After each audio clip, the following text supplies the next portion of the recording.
Programme में आपको खुशामदीद कहते हैं। मैं असदुल्लाह खान हूं। नाज़रीन, आज के प्रोग्राम में हम स्कॉटलैंड में 22 साल से मुकीम पाकिस्तानी जिनका ताल्लुक तोबा टेक सिंह की तहसील पीर महल से है, सगीर आलम उनका नाम है, उनका मसला आपके सामने रखने जा रहे हैं। और जब ये प्रोग्राम हमने शुरू किया था तो उस वक्त भी हमने इनके इस मसले पर एक प्रोग्राम किया था, लेकिन ये मसला अभी तक हल नहीं हो सका।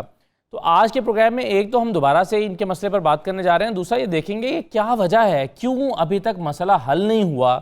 क्या 1-1.5 साल गुजरने के बावजूद भी इदारे काम नहीं कर रहे, या इनका मसला हल नहीं हो सकता, या बहुत टेढ़ा है, या अदालत में कोई रुकावट है, क्या प्रॉब्लम है कि जिसकी वजह से मसला हल नहीं हुआ। 3 बुनियादी तौर पर इनके मसले थे। एक मसला ये था कि इनके 8 मरले का एक रकबा है, उसमें से 3 मरले के रकबे पर इनके जो मुखालिफिन हैं या कब्ज़ा ग्रुप हैं उन्होंने एक सोलिंग बना रखी है, यानी इनके रकबे पर को किसी और ने कब्ज़ा करके जो है वो अपने इस्तेमाल में ले आए। दूसरा, इनका कमर्शियल प्लॉट है, उस कमर्शियल प्लॉट पर भी कब्ज़ा माफिया ने कब्ज़ा कर रखा है। और तीसरा, इनकी एक जगह पर इन्होंने कार वॉश बना रखा है, कारोबार कर रहे हैं, और वहाँ पर इसकी एक दीवार तामीर करना चाहते हैं। लेकिन जब भी ये तामीर करना चाहते हैं तो जिस मुखालिफ ग्रुप के साथ इनका झगड़ा है वो मुखालिफ ग्रुप वहाँ पर आ जाता है, मज़दूरों पर ज़दोकोप करता है इनके बकौल, और इस तरह से वो वहाँ पर दीवार भी तामीर नहीं करा पाते। अब ये क्या मसला है, इस पर हम गुफ्तगू करेंगे। हमारे नुमाइंदे जिन्होंने ये स्टोरी हमसे शेयर की, इस पर काम किया, और पहले भी ये स्टोरी हम तक लेकर आए थे, खालिद परवेज़ साहब स्कॉटलैंड में 92 के नुमाइंदे हैं, उनसे बातचीत करेंगे। मुतासरा फ़रीक जिनका ये मसला है, सगीर आलम जो 22 साल से स्कॉटलैंड में मुकीम है, और जैसे कि मैंने पहले कहा कि तोबा टेक सिंह की तहसील पीर महल से इनका ताल्लुक़ है, उनसे हम गुफ्तगू करेंगे। चूँकि सगीर आलम साहब ने 1 से ज़ायद मरतबा ये दरख्वास्त ओवरसीज़ कमीशन पंजाब में भी दी है, लेकिन वहाँ से भी मसला हल नहीं हुआ या ताउन नहीं मिला। तो इसलिए हम जो वाइस चेयरपर्सन हैं ओवरसीज़ कमीशन पंजाब के वसीम अख्तर साहब, उनसे लेंगे और कानूनी राय भी इस पर हम लेंगे। सबसे पहले मुझे खालिद परवेज़ साहब, इस पर कितना अर्सा पहले हमने प्रोग्राम किया था, और जाहिर है उसके बाद ये अपनी कोशिशें तो इन्होंने जारी रखी होंगी, शायद अदालत में भी होंगे या इदारों के पास अपनी दरख्वास्त दे रहे होंगे, शायद थाने कचहरी में भी गए होंगे, शायद ओवरसीज़ पंजाब के पास भी गए होंगे। तो कितना अरसा हो गया इस प्रोग्राम को किए हुए, और कितना केस इनका आगे बढ़ा है? जी असद भाई, बहुत शुक्रिया। असद भाई, इनका जो केस तकरीबन 1.5 साल से पहले भी हमने इनका केस किया था, मगर बदकिस्मती से जब से हमने प्रोग्राम किया उस वक्त से अब तक इनका मसला जूं का त्यों पड़ा हुआ है। उसकी बुनियादी वजह यह है कि जो मुतलका जो साबका MNA असदुर रहमान साहब और MP कुतुब अली बाबा, ये 2 जो लोग हैं, साबका MP भी साहब, MNA भी साहब, इन्होंने कोई काम को आगे नहीं बढ़ने दिया। जहां भी कुछ शुरू काम होने को आता है, असिस्टेंट कमिश्नर हो, डिप्टी कमिश्नर हो, वहां पर वो असरअंदाज होते हैं। साबका MNA और साबका MP है? जी, साबका MNA जो है असदुर रहमान साहब हैं, और दूसरे जो कुतुब अली बाबा, असदुर रहमान साहब ये रमदे फैमिली से इनका तलक है। इन्होंने बुनियादी तौर पर इनके जो भतीजे हैं उनके ऊपर कातलाना हमला भी किया गया, जब को एक बार वो किसी टीम के साथ वहां गए थे जगह देखने के लिए, तो उनका भी पर्चा भी हुआ, कुछ भी उसका भी नहीं हुआ। अच्छा। और रात के अंधेरे में वो इनकी जाती जमीन के ऊपर तकरीबन 3 मरला 3 सोसाइटी, जिसके ऊपर प्राइवेट आदमी के घर को ओबलाइज करने के लिए सोलंग लगा दिया गया, और वो उसके अलावा तकरीबन 8 मरले 3 सोसाइटी टोटल जो इनकी जमीन को इसको अभी नहीं मिली, जो कागजों में पूरी होनी चाहिए। तकरीबन 1.5 करोड़। और ये किसको ऑब्लाइज करने के लिए सोलिंग लगाया गया इनके 3 मरले के रकबे को अपने उसमें रास्ते में शामिल करके? वहां पर एक आलम शेर वसली है, वो जो वसली वो उनके MNA उनके डेरे के ऊपर बैठता जाकर वहां पर चाय वगैरह पीता, उनका कोई जाती तल्लक है, जिस तरह कह ले मुलाजिम है, वो उनको ऑब्लाइज करने के लिए किया जा रहा है। और इस वजह से इनका केस आज तक नहीं आगे बढ़ सका। असिस्टेंट कमिश्नर साहब वो भी बेबस नजर आते हैं, डिप्टी कमिश्नर साहब वो भी बेबस नजर आते हैं, ओवरसीज पाकिस्तानी कमीशन के पास भी ये गए हैं, और वहां पर जाके भी इनका अफजाल भट्टी साहब और खालिद शीन साहब से भी इन्होंने रब्ता किया, जाती तौर पर भी उनसे मिले। अफजाल भट्टी साहब इधर स्कॉटलैंड में भी आए थे, उस वक्त भी इनका मसला उनके सामने उठाया गया, मगर बदकिस्मती से ये जो पॉलिटिकल माफिया ये इतना जो असरअंदाज हुआ कि आज तक ये बेचारे आगे पीछे धक्के खा रहे हैं। मगर इनका कोई मसला हल नहीं हुआ। अब ये जिन साबिका MNA और MPA का आप जिक्र कर रहे हैं, इनका ताल्लुक अब किस सियासी जमात से है? ये मुस्लिम नवाज से तल्लुक है दोनों का। अस्तर रहमान साहब MNA ये भी मुस्लिम नवाज से है, और कुतुब अली बाबा ये इनका भी मुस्लिम नवाज, दोनों इस बार हार गए हैं। ठीक है, दोनों हार गए हैं। ठीक है, तो जो मौजूदा वहां पर MNA MPA सेलेक्ट हुए हैं, वो भी कोई मदद करने के लिए तैयार नहीं है, या उन तक मसला पहुंचा ही नहीं है? उन तक ये इन्होंने अभी अप्रोच किया है, मुतलका जो है MNA, उनका नाम मेरे ज़हन में नहीं, फतियाना साहब, उन्होंने वादा किया कि हम कोशिश करेंगे, आपकी हेल्प करेंगे। तो अब अभी टेक्निकली जो है ना, जिनका मसला, जो ऑफिसरान है, असिस्टेंट कमिश्नर साहबान है, वो फोन नहीं उठाते, बात नहीं करते, वो बड़े अजीब रूड रवैया उनका। और ओवरसीज पाकिस्तानियों के लिए जब इस किस्म का रवैया क्योंकि यहाँ पर नहीं होता, जब वहां पर होता तो ये बड़े बर्दाश्ता होते हैं, तो ये किस तरह ये ओवरसीज पाकिस्तान जाकर इन्वेस्टमेंट करेंगे। ठीक है, अच्छा आप मुझे ज़रा सगीर आलम साहब आप बताइए खुद कि ये आपका केस इस वक्त खड़ा कहाँ पर हुआ है? 1.5 साल गुजर गया, 1.5 साल पहले हमने ये प्रोग्राम किया था, 1.5 साल के बाद आपका मसला कितना आगे बढ़ा है? कहाँ तक आपकी दरखास्तें पहुंची हैं? कितना हल होने के करीब है कि वहीं का वहीं खड़ा है? सबसे पहले तो मैं 92 का शुक्रिया अदा करता हूँ जिन्होंने मेरी आवाज़ उठाई, और दूसरी बात जो कि मेरा मसला उसी तरह खड़ा है जो कि सोलंग वाली जगह है, उसी तरह सोलंग लगा हुआ है। जो DC साहब, अब 5वें DC साहब आ चुके हैं वहाँ पे अक्टूबर टेक्सिंग में, और सबसे मैं रब्ता किया जो ADC खावर साहब से पहले, अब बाद में वो DC बने, उन्होंने कहा उसके मुतबादल आपको जगह दे देते हैं, और मैंने कहा नहीं वही जगह देनी है, नहीं सगीर मामले को निबेड़ देते हैं। लेकिन कागजों में उन्होंने कर दिया, लेकिन अमलन कुछ नहीं किया। सब ने झूठे दावे वादे किए, और सब जो DC साहब डिस्ट्रिक्ट टोबा में जिस वक्त ये मामला हुआ मेरे साथ, खाबर शहजाद साहब से ADC जी, और वहां पे अकबर साहब थे जो DC साहब थे, उन्होंने कहा इस मामले को हम खत्म करते हैं, आपको उसके मुतबादल जगह देते हैं। वो ADC जी के पास उन्होंने चैलेंज कर दिया, उसी तरह फिर मेन मसला रहमान जिसका जुडिशली में हाथ है और उसका बेनिफिट लेता है, और उनका वो आलम शेर वसली उनका करिंदा है, क्योंकि उनको मुफ्त में मुलाजिम चाहिए था। तो मैंने कोशिश की, अस्तर रहमान से मैंने बात की जिसने मेरे साथ ओवर बात की, और ऐसे मैं समझता हूं कि ये असेंबली रुकन कैसे हैं कि जिनका रवैया अल्लाह ताला माफ करे और इनको हदायत दे। जो बहुत सारे जो अरकान असेंबली का रवैया है वो तो पार्लियामेंट के अंदर जाके भी ऐसा ही रहता है, तो आपके साथ कैसे तमीज़ से बात करेंगे? ये तो आप तवक्को करना छोड़ दें कि बड़े ये महज़ब पार्लियामेंटेरियन हो जाते हैं इलेक्ट होने के बाद। तो ये बताएं कि जो आपकी 3 मरले की जगह जिस पर इन्होंने, यानी 8 में से 3 मरले इन्होंने अपने पास शामिल करके और सोलिंग बना लिया, ये रजिस्ट्री शुदा जगह है, आपके पास इसका रजिस्ट्री इंतकाल मौजूद है, आप इसके सरकारी कागज़ों में मालिक हैं?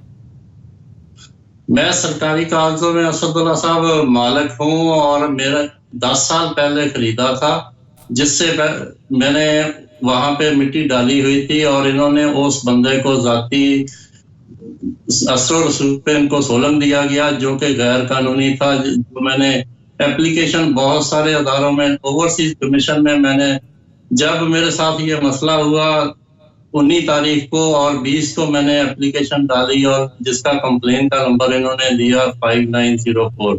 उस वक्त अफजाल भट्टी साहब थे वाइस चेयरमैन, और शहीन साहब थे। इन्होंने जब उधर से दबाव पड़ा तो 3 दफा मेरा केस क्लोज किया, लेकिन मैं जब उनसे कॉल पे बात करता था, वो मैं अपना टाइम लिखता था, और जिससे मेरी बात होती थी मैं सारा अपने पास प्रूफ रखता था। फिर मैंने जब भतीजे को उधर भेजा एप्लीकेशन, तो उन्होंने मेरा जो फाइल थी ओपन तो कर दी, लेकिन उस पर कोई अमल दरामद नहीं किया। बाद में दुनिया चैनल का जो हफीज साहब थे नुमाइंदा वहां का, वो मेरे भतीजे को वहां पे लेके गया, अभी मुझे जगह दिखाओ। वो उन पुष्टबनाई कर रहा था, जिसकी वजह से मेरे भतीजे सुहेब मनीर पे अटैक कातलाना हमला करवाया गया। उसके बाद पुलिस ने नहीं किया, मैंने इधर से भी कंप्लेन में डाला, भी मेरे साथ ये हुआ। 1% उन्होंने मेरे साथ कोई मेरे साथ तावन नहीं किया ओवरसीज कमीशन ने। वो हुकूमत चली, और बाद में पीटीआई की हुकूमत आई और रियाज फतेहाना साहब ने मेरे साथ इलेक्शन से पहले प्रॉमिस किया कि आपका राइट बनता है, मैं आपके लिए आपकी जगह आप वापस लेके दूंगा। और जो सोनिया अली रजा वहाँ की एमपी है, इन्होंने मेरे साथ प्रॉमिस किया जी। लेकिन जब इलेक्शन गुजर जाता है इनके रवैये वही हैं जो पहले वाले हैं। ये फतेहाना साहब, मैं पाकिस्तान गया और वहां पे मिला, मैंने इनसे बात की। इसने एसी साहब को फोन किया जो कि जमील हैदर साहब पीर महल थे। मैं उनसे मिला, मैंने कहा भी ये मेरा मसला है। वो कहता भी जो कागज भी देखना मेरे पास से। उन्होंने ठीक है सगीर साहब, आपको मैं समझ चुका हूँ, मैं आपका राइट मांगता है। तो मैंने कहा जो मेरी कब्जे में है वहां मैं 4 दीवारी करना चाहता हूँ। उसने कहा मैं आपको अपनी फोर्स देता हूँ, और पटवारी को बुलाया और मेरे साथ भेज दिया वहां पे है। और जो पटवारी महकमा है वो आप समझते ही हैं कि वो 2 घंटे बाद कहने लगा मैं अड्डे पे जाना है कोई खाने के लिए। मैंने कहा मैं खाना भी इधर सब कुछ दूंगा, लेकिन मेरा आप इधर बैठे। जितनी देर वो रहे हैं वो कोई उनमें से कोई नहीं आया। उसके बाद जब वो चले गए हैं, एसी साहब ने कहा जी काम रोक दो। मैं कहा किस लिए, मेरी मलकियत जगह है, आप किस लिए रोक रहे हो? नहीं सगीर साहब, आपका मैं मामला इधर खत्म कर देता हूँ। मैं उधर काम बंद करके उधर चले गया। दोनों पार्टी आगे से पार्टी ने मुझे कहा कि 8 लाख और दोगे तो हम बनाने देंगे। मैंने कहा ये डॉक्यूमेंट आपके सामने है, और अगर एसी साहब इस चीज को मुनासिब समझते हैं। एसी साहब कहने लगे ये सगीर साहब अब ये कोर्ट मार्टर है। मैंने कहा किस लिए कोर्ट मार्टर है? 10 साल बाद कोर्ट मार्टर किस तरह हो सकता है? एसी साहब ने मेरे साथ कोई ये उम्रे पे चले गए, और मैं अपनी जो डग वाली जगह थी जहाँ कार वॉश था वहां पे मैंने 4 दीवारी, जिसमें डीपीओ साहब ने और दूसरे एसएचओ साहब ने मुझे सपोर्ट दी, जिसकी वजह से मैंने 4 दीवारी बनाई। लेकिन 8 मरले 3 सरसाई अभी तक उनके कब्जे में है, और गैर कानूनी तौर पे वहां पे सोलंग लगा है। ग्रांट मैंने कौमी खजाने से दिया, मैंने नैब को भी एप्लीकेशन डाली, मैं ओवरसीज को भी डाली। ओवरसीज ठीक है, लेकिन कहीं पर आपकी सुनवाई नहीं हुई। अच्छा, एक चीज़ मुझे सिर्फ बता दें, फिर मैं आदिल हाशमी साहब के पास जाऊं। मुझे ये बताएं कि जब आपके भतीजे पर कातिलाना हमला हुआ, आप कहते हैं, उसकी कोई एफआईआर दर्ज हुई है? एफआईआर हुई है, लेकिन एसएचओ को जब पॉलिटिकली अप्रोच पड़ी तो उन्होंने एसएचओ साहब ने वो जो लगाई थी दफा वो चेंज करके, फिर बाद में कोई उस पर सुनवाई नहीं हुई, और भतीजा डिसार्ड होके मेरी केस की पैरवी करनी छोड़ गया। कहता अगर मेरी जात को कोई अटैक हुआ तो मैं क्या करूंगा? तो मैंने तो जिंदगी पाकिस्तान में गुजारनी है। इसकी मुझे बेनिफिट ये हुआ कि जो पुलिस महकमा है वो भी उसके साथ उन्होंने तावन नहीं किया, हालांकि वो वकील था पीर महल में। वो एफआईआर भी इस वजह से काटी गई थी कि उनके जो कुलीग भाई थे उन्होंने इhtजाज निकाला, और उसके बाद जब उस वक्त नून की हुकूमत थी, इन्होंने वहां पे दबाव डाल के वो सारा मामला दफा दफा करवा दिया, जिसकी वजह से वो मेरी केस की कार्रवाई नहीं कर रहा। ओवरसीज कमीशन के पास मैं गया हूँ वसीम अख्तर साहब से, उन्होंने तामन किया, लेकिन वो कहते हैं हमारे पास सीएम साहब से कोई अख्तियारात ही नहीं है। क्या 10 महीने हो गए हैं सीएम साहब, अगर ओवरसीज का अदारा है, ओवरसीज किसके पास जाए जब ओवरसीज कमीशन और उनकी कोई सुनवाई नहीं हो रही? वहां पे कागजी कार्रवाई है, जिस तरह हम तो ये समझते हैं कि डाकिए का निजाम है कि लेटर आया और आगे फॉरवर्ड कर दिया। एसी डीसी साहब कोई तावन नहीं कर रहे, और जिसकी वजह से एसी साहब मुझे ये कहने लगे कि मेरी एक दफा बात हुई, कहने लगे मैं मीडिया से वैसे अवॉइड करता हूँ। आपको मैंने कहा कि मैं आपसे कोई अपना जाती मफाद नहीं, ये मेरा राइट बनता है, अगर कागजों पे बनता है मुझे दे। उसके बाद जमील हैदर साहब ने मेरा फोन भी उठाना गवारा नहीं किया। ठीक है, एक मुख्तसर ब्रेक लेंगे प्रोग्राम में, ब्रेक के बाद वापस आते हैं।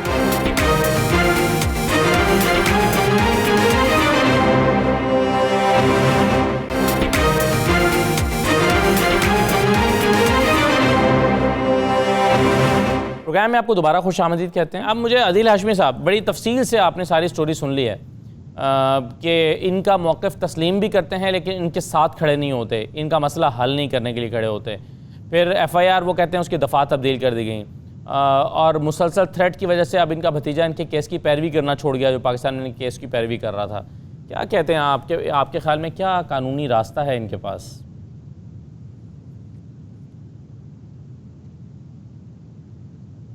आदिल हाशमी साहब, आपको आवाज़ आ रही है? आवाज आ रही है सर? जी जी जी। अच्छा, मैंने इनकी सारी बातें सुन ली हैं। बात सिर्फ इतनी है कि इसमें ना 2-3 मैटर हैं जिनको इकट्ठा कर दिया गया। एक है कि जो मुतलका DPO साहब से मुतलका है, एक है DCO साहब से, ठीक है। और जो ये बात कर रहे हैं कि इनकी 4 दीवारी पहले करवाई नहीं गई, फिर करवा दी गई और वो भी पुलिस की इमदाद से थी, इन तमाम मामलात में ये कुछ चीजें ऐसी हैं कि जो इन्हें खुद उस पर अमल पैरा होना जरूरी था। अगर हम किसी चीज पर खुद अमल पैरा नहीं होते तो कैसे मुमकिन है कि कानून जो है वो हमारे लिए हमारी कोई असिस्टेंस हो सके या कानून पर अमल दरामद हो सके। बात इतनी है कि नहीं, ये अमल पैरा कैसे होते हैं? बस मिसाल के तौर पे क्या आप? मैं वही बताने लगा हूँ। जब इन्हें लाइफ थ्रेट्स दी गई हैं तो उस थ्रेट के बाद एक FIR रजिस्टर्ड होती है। FIR रजिस्टर के लिए पुलिस का जो है वो ऑपरेशन विंग है, वो FIR करता है, लेकिन दर्ज होने के बाद उसकी जो इन्वेस्टिगेशन होती है वो इन्वेस्टिगेशन विंग ने करनी होती है। ठीक है। अगर कोई भी बंदा इन्वेस्टिगेशन जो है वो ठीक तरह से नहीं कर रहा तो एक थाने के अंदर उसके ऊपर इंचार्ज इन्वेस्टिगेशन वो मौजूद होता है, और इंचार्ज के बाद उसके मुतलका DSP देन SP इन्वेस्टिगेशन।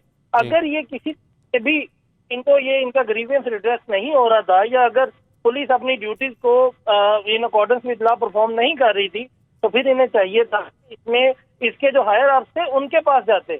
एक दफा अगर कोई बंदा इन्वेस्टिगेशन में किसी बंदे को बेगुनाह कर दे या किसी ऑफेंस को डिलीट कर दे, तो उसके पास बेगुनाह कर दिया जाए, ऑफेंस डिलीट कर दिया जाए या कोई और ऑफेंस ऐड कर दिया जाए, और पर्चा बेशक खारिज भी हो जाए, तो दोबारा जब इन्वेस्टिगेशन होती है तो केस 0 से शुरू हो जाता है। ठीक है। अब सिर्फ एक बंदे की ओपिनियन ये ले लेना ना, यहाँ पे कई दफा इन्वेस्टिगेशन होती है। फर्स्ट राउंड ऑफ इन्वेस्टिगेशन होता है, देन सेकंड आ जाता है, देन थर्ड आ जाता है। ये ऐसा नहीं है। ये सिर्फ एक बंदे की तफ्तीश से एग्री करके इन्हें नहीं रहना चाहिए था, इनको बल्कि चाहिए था कि उसके खिलाफ चले जाते, इन्वेस्टिगेशन चेंज।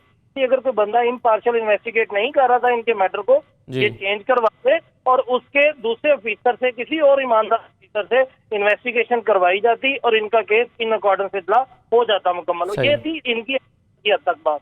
दूसरी बात आ जाती है, ये 4 दीवारी जो करवाना चाह रहे थे, बात आ जाती है कि जब आपके पास अपनी जगह की निशानदेही होती है, ऐसा सर जब हम जगह किसी से खरीदते हैं ना, तो हमें फरोख्त करने वाला शख्स जो है हमें बताता है कि ये जगह मैंने आपके हैंडओवर कर दी, मुतलका रेवेन्यू ऑफिसर उस जगह का अंदराज जब इंतकाल करता है तो वो उसमें लिखता है कि मैंने ये इंतकाल नंबर जो है ये फलां खसरे में से इनके कब्जा कर दिया है।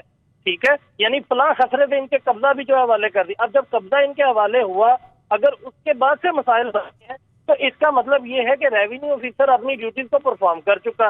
अब यहाँ से बात शुरू होती है, फिर ये कोर्ट और कचहरी की शुरू होती है। यानी रेवेन्यू ऑफिसर, हाँ, अगर इनकी जगह की निशानदेही नहीं हुई थी, फिर ये DCO साहब और मुतलका AC साहब या तहसीलदार साहब, इन तमाम की नेग्लिजेंस आती है। फिर उन्हें चाहिए अपने मामला को देखते, क्योंकि इनकी जगह की निशानदेही की करने की जिम्मेदारी प्योरली इख्तियार हमारे जो रेवेन्यू ऑफिसर है उनके पास है। हाँ, अगर जगह की निशानदेही थी इनके पास, फिर 4 दीवारी करवाना है। अगर मेरे पास एक जगह का पोजेशन है तो मैं उस पर कंस्ट्रक्शन करना चाह रहा हूँ और कोई भी तो बंदा जो है वो उसमें इलीगली इंटरफेयर कर रहा है, then I have right to approach the concern court, और मैं वहां पे जाके कोर्ट से परमिशन सीखता हूँ, और कोर्ट वहां पर ये करती है कि इनकी जितनी भी लीगल और लॉफुल कंस्ट्रक्शन है उसमें इंटरफेरेंस ना की जाए, उन्हें रिस्ट्रेन करते जाए। लोग ऐसे जो किसी भी मामले में किसी भी बंदे की अपनी मलकियती मकबूजा जगह में तामीरात में प्रॉब्लम क्रिएट करते हैं, हर्डल्स क्रिएट करते हैं, इलीगली एंड अनलॉफुली, ये 2 वर्ड इंपॉर्टेंट। तो फिर कोर्ट उन्हें रिस्ट्रेन कर देती है कि आप इलीगली एंड अनलॉफुली इनके पोजेशन में और इनकी लॉफुल लीगल कंस्ट्रक्शन। आप ये कह रहे हैं कि जब पुलिस ने रुकावट पैदा की और इन पर थ्रेट्स आए, इनको कंस्ट्रक्शन नहीं करने दी गई, चारदीवारी नहीं करने दी गई, तो ये दोबारा अदालत के पास जाते हैं और कहते हैं कि देखें जी आपके ऑर्डर की वायलेशन हो रही है। सिंपल वर्ड्स में ये कह रहे हैं आप। कोर्ट अपने ऑर्डर की इम्प्लीमेंटेशन बहुत अच्छी तरह से करवाती है। अगर कोर्ट को लगता कि ये वाकई इस तरह से हो रहा है, कोर्ट एक कमीशन अपॉइंट कर सकती है, ठीक है, जो एज वहाँ पे जुडिशियल ऑफिसर या एज वहाँ पे जो उनकी पास होती है कमीशन के तौर पे जब कोई बंदा जाता है तो वो अपनी परफॉर्मेंस, अपनी ड्यूटीज को as officer of the court perform कर रहा होता है। सही, ये इन्हें करना चाहिए था कुछ चीजों को। और इसी बात एक और आ जाती है, ओवरसीज कमीशन बहुत अच्छे तरीके से अपनी ड्यूटीज को परफॉर्म कर रहा है। उसका तरीका ये होता है कि जब आप एप्लीकेशन मूव करते हैं, उस एप्लीकेशन पे मुतलका जो फोरम आपके चैनल के तवस्सुत से ये बहुत ज्यादा लोगों को उनके जो ग्रीवियंसेस हैं वो रिड्रेस हो रहे हैं। और ये खुद मैं भी इन चीजों का विटनेस हूँ कि हम जिन लोगों को देखते हैं कि अगर उनका मसला आया है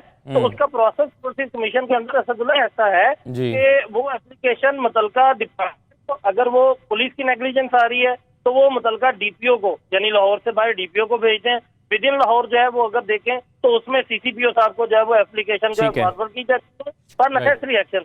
अगर वही किसी रेवेन्यू डिपार्टमेंट से रिलेटेड हो तो मुतलका डीसीओ को फॉरवर्ड की जाती है और उन पर हमने एक्शन में देखी है।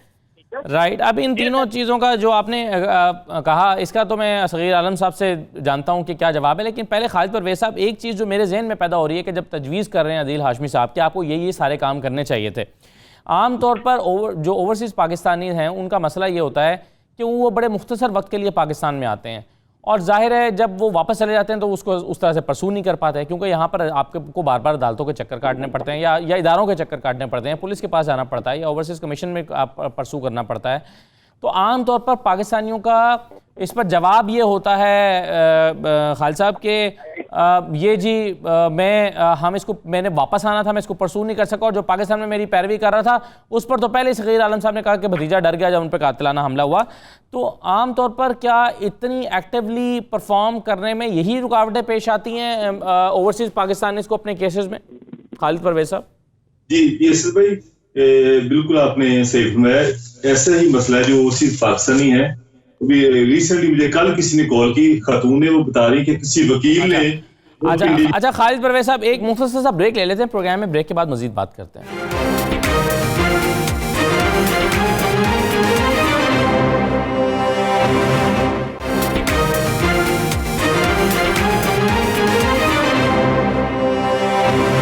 प्रोग्राम में आपको दोबारा खुशामदीद कहेंगे। मेरे साथ वसीम अख्तर साहब मौजूद हैं, वाइस चेयरपर्सन हैं ओवरसीज़ कमीशन पंजाब के।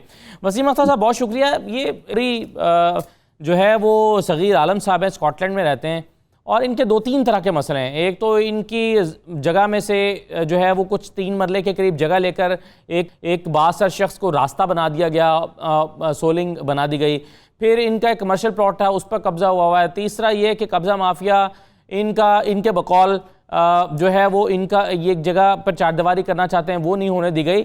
और ये कहते हैं कि इन्होंने ओवरसीज़ कमीशन में मुतअद्दिद बार दरखास्तों, और ये अफजाल भट्टी साहब जब हुआ करते थे तब से इन्होंने दरखास्तें जमा कराई हैं, लेकिन इनकी एप्लीकेशन पर कोई काम नहीं हुआ।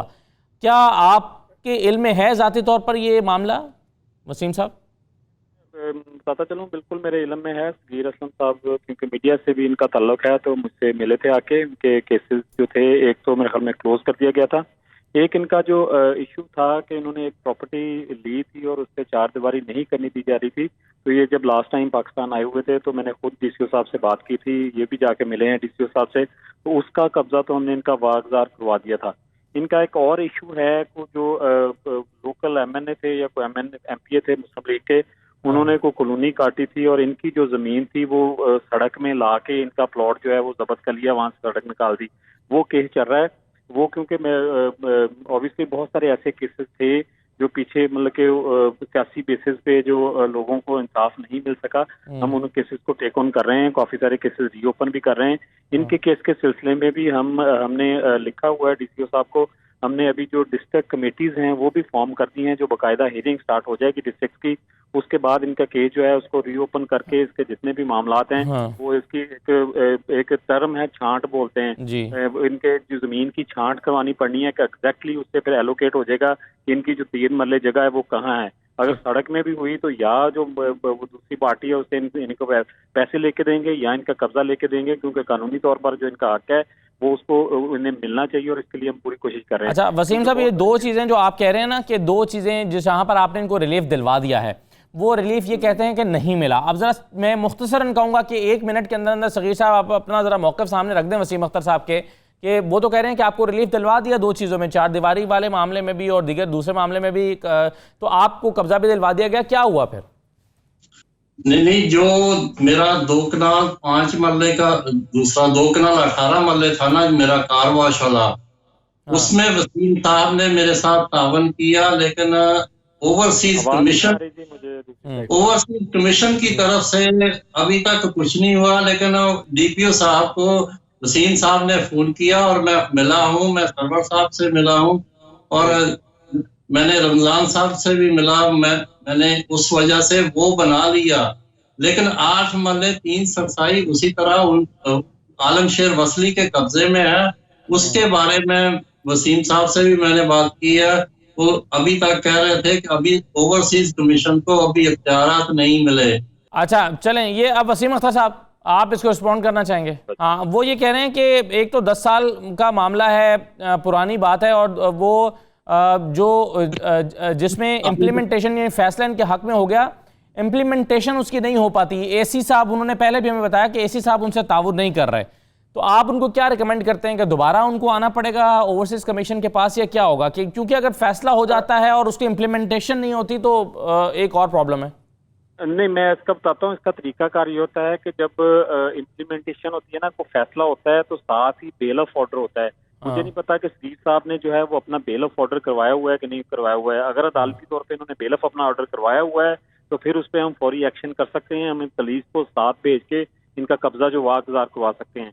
अगर इन्होंने अपना बेल ऑफ ऑर्डर नहीं करवाया हुआ तो जिस अदालत ने इनके हक में फैसला दिया है वही एप्लीकेशन देंगे कि जो आपने फैसला दे दिया है इसकी इम्प्लीमेंटेशन के लिए मेरे साथ बेलफ भेजा जाए, मुझे बेलफ लेके जाने की इजाजत दी जाए।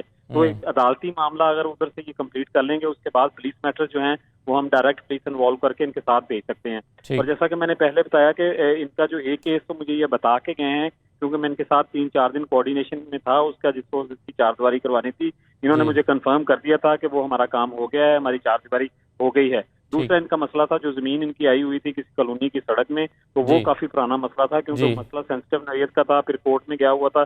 और उसमें ये कहते हैं कि इसमें सियासी शख्सियात जो हैं उस शख्स की पुष्टपनाही कर रही हैं क्योंकि उनका डेरेदार है, वहाँ पे बैठता है। तो 2 नाम वो ले रहे हैं, साबिका एमएनए और साबिका एमपी हैं, वो पुष्टपनाही कर रहे हैं उस शख्स की।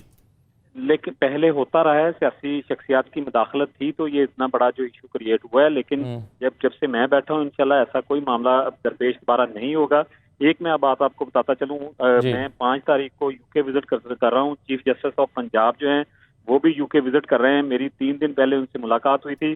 उन्होंने जस्टिस जवाद साहब का एक स्पेशल बेंच बना दिया है जो पूरे ओवरसीज के केसेस की मॉनिटरिंग करेगा कि जितने कोर्ट मैटर्स हैं हर सूरत में 6 माह के अंदर अंदर वो डिसाइड होंगे। दूसरा, हमारा जो चीफ जस्टिस साहब का पोर्टल है कंप्लेन लिंक, उसको हमारे पोर्टल के साथ लिंक कर दिया गया है ताकि जितनी भी ओवरसीज की कंप्लेंट्स हैं वो सीधी चीफ जस्टिस साहब को विजिबल रहें और वो खुद रिपोर्ट लिया करेंगे। उन्होंने बहुत हमारे साथ ताउन किया है और वो सिर्फ ओवरसीज के लिए ये टूर कर रहे हैं। जो हम 5 तारीख को आ रहे हैं यूके, 5 से लेकर 10 तक, वो स्पेशल ओवरसीज के मामलात के लिए आ रहे हैं, ओवरसीज की बात सुनने के लिए आ रहे हैं, उनके केसेस सुनने के लिए आ रहे हैं और वो हमें वो हेल्प कर रहे हैं जो जुडिशरी की साइड से हमें मिल सकती है। इसके अलावा उन्होंने 2 तारीख को जुडिशरी एकेडमी में जितने भी जजेस हैं जो ओवरसीज के केसेस सुनते हैं, 36 जो जजेस हैं हमारे हर जिला में, जो सीनियर सिविल जज है ओवरसीज का केसेस सुनता है, उन सबको बुलाया है जुडिशरी एकेडमी। मुझे भी बुलाया गया है, मेरे कमिश्नर को भी बुलाया गया है, उन्हें ब्रीफिंग देने के लिए, उन्हें अपने जो मुश्किलात हैं उनसे आगाह करने के लिए और उनसे तावन की उस रोज वो स्पेशल इंस्ट्रक्शंस जारी करेंगे। तो जितना भी ओबीसी हो सकता है इनको हेल्प करने के लिए ओवरसीज के लिए, हम उसमें पूरी कोशिश कर रहे हैं। साथ साथ हमने ये किया है कि हमने लास्ट वीक डीजी नैब से मुलाकात की थी। डीजी नैब भी हमारे साथ उन्होंने बड़ा कोऑपरेट किया है। उन्होंने भी अपना एक स्पेशल नुमाइंदा मुकर्रर कर दिया है और जो भी केसेस, किसी भी केस में रिकॉर्ड टेम्परिंग के मामला होंगे या कोई सरकारी अफसर इन्वॉल्व होगा तो वो सारे मामला हम डायरेक्ट नैब को भेज सकेंगे, या कॉलोनियों में जो कॉलोनियों ने लोगों से पैसे लिए हुए हैं और बाद में कब्जे नहीं दे रहे हैं, वो केसेस भी हम सारी कॉलोनियों के डायरेक्ट नैब को भेज सकेंगे, हम नैब इन्वॉल्व कर सकेंगे। इस अदारे को मौसर करने के लिए जितनी भी कोशिशें हो सकती हैं मैं भरपूर तरीके से लगा हुआ हूँ। मैं खुद एक ओवरसीज हूँ, मुझे अपने ओवरसीज भाइयों के तकलीफ का अंदाजा है। मैं दिन रात इनके लिए हाजिर हूँ और इंशाल्लाह ये अदारा पहले से बहुत इफेक्टिव होकर काम करना शुरू कर देगा, क्योंकि हमने 3 दिन पहले जो डिस्ट्रिक्ट कमेटीज थी 29 डिस्ट्रिक्ट की डिस्ट्रिक्ट कमेटीज भी हमने लगा दी हैं और ये अदारा असल में फंक्शनल डिस्ट्रिक्ट कमेटीज के थ्रू है। तो अभी हम पूरे फंक्शनल हैं। फिर अदारे में नए कमिश्नर भी आ गए हैं, जो जवेद बुखारी साहब हैं, बहुत ईमानदार अफसर हैं, पहले डीजी रह चुके हैं इस अदारे के, और उस दौरान बड़ा इस अदारे में काम हुआ था। तो जितनी कोशिशें मैं एज ए वीसी कर सकता हूँ इस अदारे को डेवलप करने के लिए और अपने जो ओवरसीज भाई हैं उनके जो मसाइल हल करने के लिए, वो सारी मैंने की हैं। और इंशाल्लाह 5 से लेके 12 तक मैं खुद यूके में हूँ, अपने ओवरसीज भाइयों से मिलूंगा, उनके मसाइल भी सुनूंगा और उनको आगाह भी करूंगा कि जो डेवलपमेंट हुई है ओबीसी में। वसीम साहब, आप बहुत अच्छे इनिशिएटिव्स ले रहे हैं, बहुत अच्छा काम करने का मंसूबा बना रहे हैं, लेकिन हम उम्मीद करते हैं कि इसका रिजल्ट भी निकले, क्योंकि बहुत सारे लोगों को जब इंसाफ मिलेगा, उनको रिजल्ट मिलेंगे तो लोग आपका झंडा उठाकर आपकी तारीफ़ें करेंगे, तो वो आपके इक़दामात की तारीफ़ लोग करेंगे। और आई एम श्योर कि जितनी संजीदगी के साथ आप ये कर रहे हैं और इसको प्लान कर रहे हैं, इसके रिजल्ट्स निकलेंगे। आपका बहुत शुक्रिया हमसे गुफ्तगू करने के लिए। एक मुख्तसर सा ब्रेक ले लेते हैं प्रोग्राम में, ब्रेक के बाद मज़ीद बात करते हैं।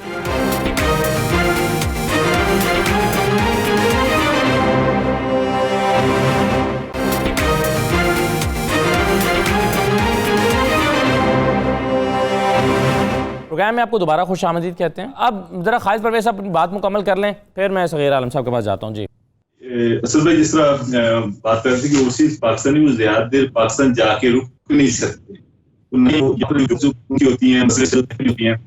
और स्पेशली असल में आपसे ये रिक्वेस्ट करनी थी कि लोगों को बेसिकली पता ही नहीं कि मसला क्या है। अभी कल मुझे किसी खातून का फोन आया, वो बता रही कि किसी वकील ने रावलपिंडी में उनको किराए पे गाल लिया, अब कब्जा कर लिया, वो धमकियां दे रहा है खाली नहीं करूंगा। अब वो बेचारी कह रही मुझे समझ नहीं आ रही उसी पाकिस्तान कमीशन में कैसे दरखास्त देनी है, आपके 92 में मैं आना चाहती हूँ। इतना लोगों को पता है। इस हवाले से भी एक आगाही प्रोग्राम 92 न्यूज से मैं रिक्वेस्ट करूंगा कि आप चलाएंगे कौन कौन से प्लेटफॉर्म है सरकारी लेवल पे, जैसे प्राइम मिनिस्टर पोर्टल का भी है। और यहाँ पर जाना और टिकट का मामला और वापस आना, फैमिली बहुत सारी लाई गई यहाँ पर। तो मेरा ख्याल यहाँ पर जो पाकिस्तानी है उनको पता है कि उसी पाकिस्तानी आ नहीं सकते, सिविल कोर्ट में केस किया, उनको धरती में हो गया, आगे उसको हाई कोर्ट में ले गए, आगे फिर किसी न किसी उलझन में डाले रखते हैं। तो ये मसला क्या राइट बिल्कुल सही है। आगाही की जरूरत है, क्योंकि लोगों को पता ही नहीं है वो किस फोरम पर जाएं अपने मसले को हल करने के लिए। हालांकि ओवरसीज पाकिस्तानी के लिए बहुत सारे इनिशिएटिव लिए गए हैं, स्पेशल कोर्ट्स बनाई गई हैं, ओवरसीज कमीशन है, उनका मसला जल्दी से हल हो सकता है। लेकिन आप कह रहे हैं उनके पास सही आगाही नहीं है। हम इस पर कोशिश करते हैं हर प्रोग्राम में जो वकला और माहिरीन कानून आते हैं उनकी राय लेकर और ओवरसीज़ कमीशन के नुमाइंदों को लेकर हम कोशिश करते हैं कि लोगों को आगाही करें। लेकिन अभी भी आप ठीक कह रहे हैं कि बहुत सारे लोगों को मज़ीद आगाह करने की ज़रूरत है। अब मुझे सगीर आलम साहब 3 चीज़ें जो अदील हाशमी साहब ने की थी वो ये कह रहे थे, एक तो आपको इन्वेस्टिगेशन में अगर आपको लग रहा है इंसाफ नहीं हो रहा तो आपको इन्वेस्टिगेशन तब्दील करा लेनी चाहिए थी, आपने वो नहीं की। दूसरा वो ये कहते हैं कि कोर्ट के पास आपको दोबारा जाना चाहिए था ये शिकायत लेकर कि आपके फैसले पर अमल नहीं हो रहा। तीसरा, ओवरसीज़ कमीशन के प्लेटफॉर्म को आपने सही तरह से यूटिलाइज़ नहीं किया। हालांकि अब जब हमारी बात हुई है वसीम अख्तर साहब से तो ऐसा लगा है कि उन्होंने आपको रिलीफ लेकर दिया भी है और 1-2 मसले आपके हल हुए भी हैं किसी हद तक। तो आप जहां पर आप कमी कोताही अपने एंड पर देखते हैं, आप समझते हैं कि आपको यहां पर ज़्यादा प्रोएक्टिवली काम करना चाहिए था या अब आप करेंगे? तो सर पहले भी मैंने इनके पास गया हूँ। सबसे पहले मैं ओवरसीज कमीशन में ही अपनी एप्लीकेशन डाली थी जिसका नंबर उन्होंने दिया था 5904 और वहां से मैं कॉन्ट्रैक्ट में रहा। फिर कहते हैं जी कोर्ट मार्टर बन गया, वो कोर्ट में मुखालफ फरीक चला गया। हालांकि असद साहब 10-12 साल से रकबा खरीदा हुआ, कोई उसकी टाइम लिमिट होती है। मुझे ये 2 हिस्सों में तकसीम करके बता दें कि आपका कौन सा मसला हल हो गया है और कौन सा मसला हल नहीं हुआ, जरा ताकि क्लैरिटी तो हो जाए कि क्या मसला हल हुआ है, ताकि हम बिल्कुल इदारों को ब्लेम ना करते रहें। अगर कुछ मसला हल हुआ है तो हम उसकी तारीफ भी कर सकें। जो हल हुआ है वो 4 दीवारी में करके गया हूँ। वो वसीम साहब ने भी मेरे साथ तावन किया कि डीपी साहब को फोन किया। जो दूसरा 8 मरले 3 सरसाई है, 5 मरले मेरा रकबा काम है जो कार वॉश वाली जगह है। वो मैंने इसी साहब को कहा कि मुझे फरमाइश करके निशानदेही करके दे, मैं कब्जा करूं। उसका कोई केस ही नहीं है। वो आगे से एसी साहब जो वो फूली नहीं उठाते, जब से मैं वीडियो से अवॉइड करता हूँ, मुझे हैरत होती है। अगर आप मेरिट पे काम करें, हम हमारा ही कोई सरदर्दी तो नहीं ना इन लोगों को हम कुछ करें, तो हमारा उस एसी साहब ने फोन ही नहीं उठाया जो वाले इस वक्त हैं, जमील हैदर साहब। और तीसरा जो भतीजे का था, वो पहले जो था उन्होंने डीपीओ साहब के पास भेज दिया और डीपीओ साहब ने पीछे भेज दिया एसएचओ को। इसी तरह टाल मटोल होती रही। और क्योंकि नून लीग की उस वक्त हुकूमत थी और उनका असदुर रहमान का और कुतुब अली बाबा का असर रसूख था, जिसकी वजह से उसके बाद मैंने अदालत की तरफ से जब मेरा मुझको कोई इतला ही नहीं कोर्ट की तरफ से कि आप पे केस किया या नहीं किया, उसने उधर फर्जी कार्रवाई करके मेरे ऊपर केस बनाया था। और कभी झूठा सच, एक स्टे ऑर्डर एक ऐसी चीज है उन्होंने बनाई हुई कि कोई जाती बालक है और काबज है, उस पे स्टे ऑर्डर। असदुल्ला साहब, हैरत होती है पाकिस्तान में कानून की। आगे से जो मौके के अफसर हैं उनका जिम्मेदारी बनती है। अगर हम ओवरसीज हैं, अगर हमें यही आप सर्विस देंगे, हमें हमारा दिल ही नहीं करता पाकिस्तान में इन्वेस्ट करने का। बिल्कुल सही बात है, ये बड़ा इंपॉर्टेंट इशू है। अब अदील हाशमी साहब, फाइनली आपने वसीम अख्तर साहब की बात भी सुनी, इनका भी मौक़िफ़ और सुन लिया, मजीद बात भी सामने आ गई आपके। फाइनली अब क्या रास्ता आप सुझाते हैं सगीर आलम साहब को?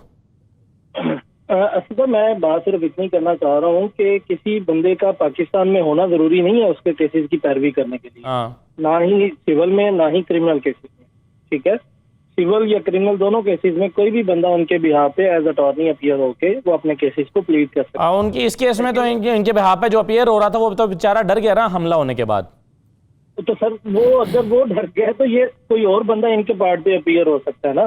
और दूसरे नंबर पे बात आ जाती है, जब एक एफआईआर रजिस्टर्ड होती है ना, तो फिर रजिस्ट्रेशन के बाद कंप्लेनेंट को रिप्रेजेंट करने के लिए सरकार ने खुद एक सरकारी वकील जो है वो मुतल्लिका कोर्ट में अपॉइंट किए होते हैं। ठीक है, तो हो ना हो, लेकिन केसेस को ब्रीफ उन्होंने प्रॉपर अपने जुडिशियल ऑफिसर्स को करना होता है, वो उनकी ड्यूटी होती है। अब बात आ जाती है इनके लिए कि ये इनकी जो निशानदेही है, जो अभी मैंने इनकी सगीर साहब की बात सुनी है, उनके मुताबिक इनकी निशानदेही नहीं हो रही है 8 मरले 3 सरसाई के हिसाब से। वो निशानदेही जो करनी है वो तहसीलदार को ये दरखास्त देंगे, ये डीसीओ के पास डायरेक्ट जा रहे हैं। डीसीओ ने भी तो मार्क नीचे ही करनी है ना। इन्हें चाहिए कि एक एप्लीकेशन देते मुतल्लिका तहसीलदार को कि भाई जी ये आप अपने मुतल्लिका पटवारी को हुक्म दें, जो मेरी ये मलकीती जगह है इसकी निशानदेही करे। अगर वो इनकी दरखास्त पर अमल दरामद नहीं करता, एक सिंपल तरीका बड़ा आसान है इनके लिए, ये हाई कोर्ट में चले जाए अपनी एप्लीकेशन पर जो है वो अमल दरामद करवाने के लिए। सिविल कोर्ट के ऑर्डर की कंप्लाइंस इनके लिए कंपल्शन हो जाती है, तो ऑनरेबल हाई कोर्ट का ऑर्डर तो इन्होंने डेफिनेट बात है ऐसा वो मानना होता है। ठीक है, दो बातें, प्लीडिंग के लिए इनका होना पाकिस्तान में जरूरी नहीं है, नंबर 1। नंबर 2, इनके लिए निशानदेही करवानी जरूरी है। निशानदेही डीसीओ ने नहीं करनी होती, उसमें भी दरखास्त मार्क करनी होती है। निशानदेही करना है पटवारी ने, और किसके हुक्म से करनी है? तहसीलदार के कहने पे करनी होती है। हाँ, अगर ये अपनी जगह पे मालिक है, पहले भी बात मैंने की कि ये उधर जाके कोर्ट में ऑर्डर जो है वो अपनी फेवर में लेंगे।